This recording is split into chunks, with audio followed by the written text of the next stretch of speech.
इबारत पढ़ना नबी सरकार दे फरमान दी फिर मतलब समझाना। लम यतकल्लम फिल महद इल्ला सलासा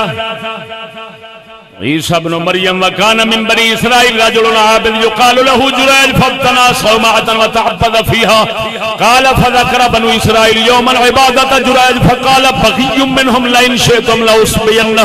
لأصبينه فقالوا قد شئنا قال فاتته فتعرضت له فلم يلتفت إليها فأمكنت نفسها من راع كان يأوي غنمه إلى أصل صومعة جريج فحملت فولدت غلاما فقالوا ممن قالت من جريج فاتوا فاستنزلوه فشتموه وضربوه وهدموا صومعته فقال ما شأنكم قالوا إنك زنيت بهذه البغي فولدت غلاما قال وأين هو قالوا ما ها هو ذا قال فقام فصلى ودعا ثم انصرف إلى الغلام فطعنه بإصبعه وقال بالله يا غلام من نبوك قال أنا ابن الراعي فوثبوا إلى جريج فجعلوا يقبلونه وقالوا نبني صومعتك من ذهب قال لا حاجة لي فيه في ذلك ابنوها من طين كما كانت قال وبينما امرأة في حجرها ابن لها ترضعه إذ مر بها راكب ذو شارة فقالت اللهم اجعل ابني مثل هذا قال فترك ثديها وأقبل على الراكب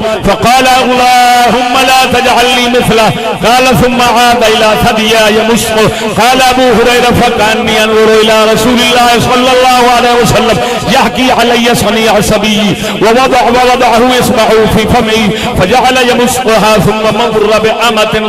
تضرب فقالت اللهم لا تجعل ابني مثلها قال فترك ثديها وأقبل على الأمة فقال اللهم اجعلني مثلها وقال فذلك حين تراجع الحديث فقالت حلقا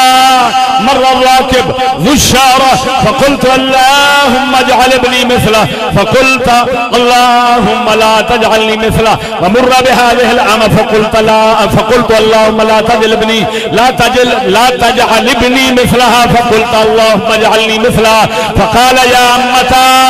إن الراكب ذو الشارة جبار من الجبابرة وإن هذه الأمة يقولون زنت ولم تزني وسرقت ولم تسرق وهي تقول حسبي الله